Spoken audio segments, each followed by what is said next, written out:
انسان عادت و اتوار کی تربیت کا ایک فطرتی طریقہ ہے، چنانچہ بچہ جو کچھ اور جس طرح اپنے ماحول کے بڑوں اور بچوں کو کرتا دیکھتا ہے وہ اس کی نقل کرتا ہے اور اسی طبع کے افعال دہراتا ہے۔ اس کو ماہرین کے ہاں لرننگ کہتے ہیں۔ اخلاقی تربیت نشوونما پر جدید ترین تحقیقات سے پتہ چلتا ہے کہ تلقین نمونہ تمام عمر کے افراد کے لیے مؤثر ترین طریقہ ہے۔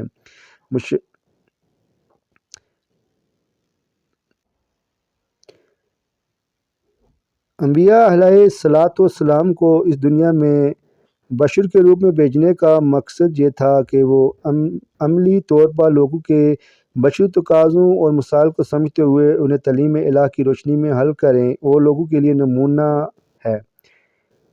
قرآن مجید میں حضرت صلی اللہ علیہ وسلم کے متعلق ارشاد ہوا، بے شک رسول صلی اللہ علیہ وسلم کی زندگی تمہارے لیے بہترین نمونہ ہے۔ حضرت صلی اللہ علیہ وسلم کے افعال عادات دراصل قرآنی تعلیمات کا عملی مظاہرہ تھے، اس لیے جب آپ صلی اللہ علیہ وسلم کی وفات کے بعد آپ کی زوجہ محترمہ حضرت عائشہ صدیقہ رضی اللہ تعالیٰ عنہا سے پوچھا گیا کہ آپ ہمیں آپ صلی اللہ علیہ وسلم کی عادات و طوار کے بارے میں بتائیں، تو آپ نے نہایت ہی مختصر مگر جامع جواب دیا کہ آپ کی عادات قرآن کی عین دار تھی۔ امثال کے ذریعے تعلیم و تدریس اسلام نے تربیت کردار کا ایک اچھوتا ذریعہ مثالوں کے بیان سے اپنایا ہے، جس میں فکر، فلسفہ یا کسی عمل کو ایک مثال دے کر سمجھایا گیا۔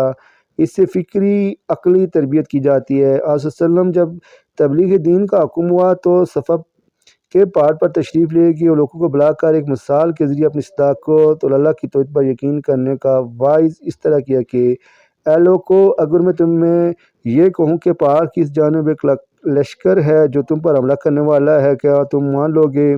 لوگوں نے کہا ہاں بے شک ہم مان لیں گے۔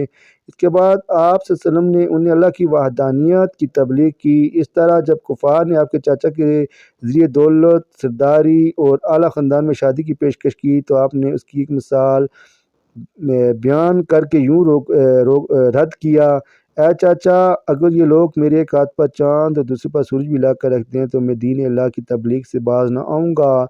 قرآن کریم میں خاص طور پر جہاں ایسے حقائق کا بیان ہے جو عام مخصوصات یا طبی کائنات سے ماروا، جیسے عالم بالا، آخرت کی زندگی، پھر نفسیاتی وسائل، جذبات، احساسات، قلبی رجحانات، ذہنی کیفیات، کفر میں کیے ہوئے اعمال، خدا کا نور، باطن خداؤں کا پکارنا، منافقین کے اعمال وغیرہ، تو اللہ تعالیٰ نے انہیں ٹھوس اور واضح مثالوں سے سمجھایا ہے کہ تاکہ ان کے مفہوم کو مخاطبین کے ذہن میں اچھی طرح سمویا جا سکے۔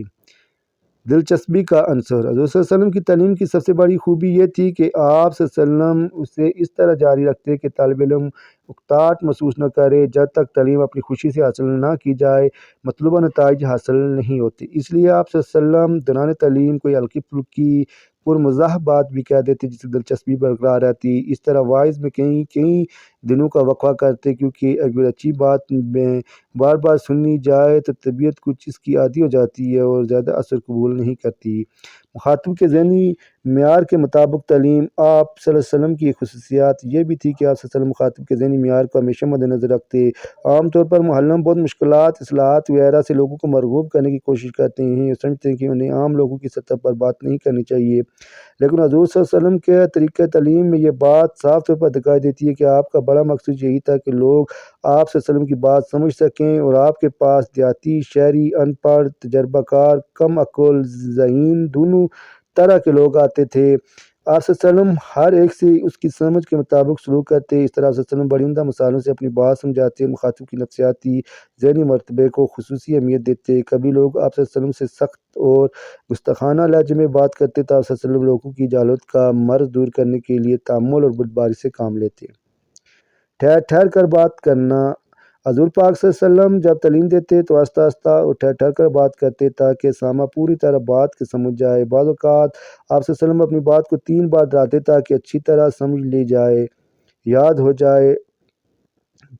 آسانی آپ صلی اللہ علیہ وسلم کی اور خصوصیات آسانی ہے۔ آپ صلی اللہ علیہ وسلم نے ہمیشہ آسانی کو پسند فرمایا، اس کو حکم اختیار کرنے کا دیا، تلقین فرمائی جس میں آسانی کا پہلو غالب ہو۔ اس طرح آپ صلی اللہ علیہ وسلم جہالت یا عدم وفیت کو ایک مرض سمجھتے ہیں اور اس کے ازالے کی کوشش فرماتے ہیں۔ آپ صلی اللہ علیہ وسلم نے صحابہ کرام رضی اللہ تعالیٰ عنہم کی توجہ بھی اس طرف دلائی، فرمایا سکھاؤ، آسانی پیدا کرو، مشکل نہیں۔ جب کوئی غصہ میں ہو تو وہ خاموش ہو جاؤ۔ معلم کا انکسار بطور معلم آپ صلی اللہ علیہ وسلم کی خوبی آپ صلی اللہ علیہ وسلم کا انکسار بھی ہے۔ اگرچہ آپ اللہ صلی اللہ علیہ وسلم کو اللہ تعالیٰ سے براہ راست نم کلام ہونے کا شرف حاصل تھا، آپ صلی اللہ علیہ وسلم کو اللہ تعالیٰ نے حقیقی علم عطا ہوا تھا، اللہ تعالیٰ سے حقیقی علم عطا ہوا تھا۔ اس کے باوجود آپ صلی اللہ علیہ وسلم نے نہ کبھی غرور کیا اور نہ کبھی تکبر۔ جب آپ صلی اللہ علیہ وسلم صحابہ کرام رضی اللہ تعالیٰ عنہ سے خطاب فرماتے تو بہت نرم لہجے میں بات کرتے۔ آپ کی حیثیت ایک رحیم مشفق باپ کی سی تھی۔ آپ صلی اللہ علیہ وسلم وہ انداز اختیار فرماتے کہ بات دل میں اتر جائے۔ اگر صحابہ کرام رضی اللہ تعالیٰ عنہم آپ کے صلی اللہ علیہ وسلم کے عقیدے کا اظہار فرماتے تب بھی آپ انہیں منع فرماتے۔ آپ صلی اللہ علیہ وسلم فرماتے مجھے اس طرح نہ پڑھاؤ جس طرح عیسائیوں نے حضرت عیسیٰ علیہ السلام کو پڑھایا، میں تو عبد بندہ ہوں، بس مجھے اس کا عبد بندہ اور رسول کہو۔